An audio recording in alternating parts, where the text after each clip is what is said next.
you feel. Yeah, your real age and your feel age. I think that's so true. You know, we always talk about numbers and birthdays and significant birthdays and all the rest of it. But, you know, and even friends, I have friends of mine who are turning, you know, my mother recently turned 77, and I actually asked her the same question.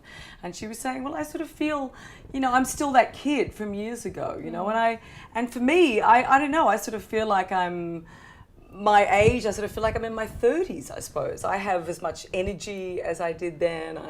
I'm a better 30-year-old being a 53-year-old than I was at a 30-year-old, because we're so much more wise, and we're just a better person. But I feel much younger. But I honestly believe that I'll be feeling the same, I hope, in another 20 years' time. How do I make people around me as happy as I am? That's a great one.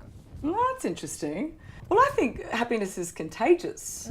I think if you've actually got a really positive frame of mind and you embrace whatever the situation is at the time, and I think people can really feel that. It's I know if I'm having a bit of a bad day and I've got someone that's in my presence and they're having a good day, or they've got a good attitude about something, or they've said something funny, that I pick up on that, and it can actually change my mood. Yeah. Likewise, if you surround yourself by people or someone who's having a bad day and they're in a bad mood, I can pick up on that, and it sort of changes. So I think, you know, it's what you reflect. It's how you what your attitude is to what's happening around you, and how you reflect that back. And the more positive vibes you put out there, and sometimes it's as simple as putting a smile on your face. Yeah, if you actually smile, it actually makes you feel a lot better than if you don't. It's so true. I have this game I play when I walk on the street. I just smile to people, stranger people. I try to make them smile as well, because I think smiling is the start of a good does. And you know what's interesting? When I walk Billy, because she's got such a cute face,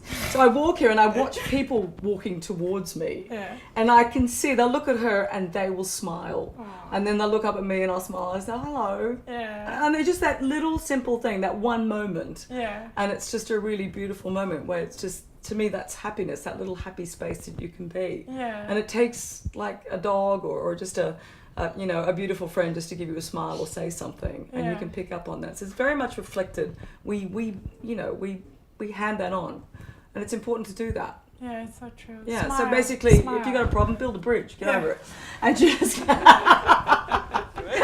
John asks, what are your top tips for embracing your age as you get older? I think it's about never giving into it. So by that, I mean that it's important to continue to look after yourself, because to me, embracing age is about being as healthy as you can be and enjoying it, because as soon as you start suffering with the disease or aches or pains or whatever, it takes away something and your focus goes there. So look, you've got to look after yourself. If you haven't started already, you've got to get onto it. So seriously, you've got to exercise, get some fresh air out there. You've got to eat well.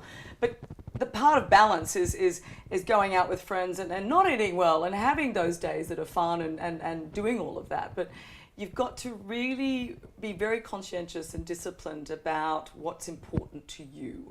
And health and exercise is one thing, eating well, being with friends, taking time out for yourself, taking time out away from technology, taking the time.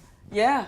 I mean, just stopping the world. It's going way too fast. So I think, you know, it's about, as you get older, time is so much more important, and yet it goes so much quicker.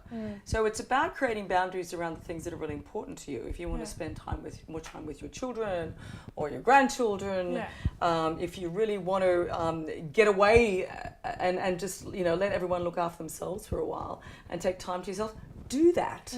Do that, because that's about going, well, this is my time now. And I think when you're sort of getting into your 50s and onwards, it's about real reflection about what's important to you, and going, you know what, I have given up a lot for a lot of other people, particularly for women, and it's like, let's bring it back, and I want to do some stuff for myself, and now is the time. Not tomorrow, now.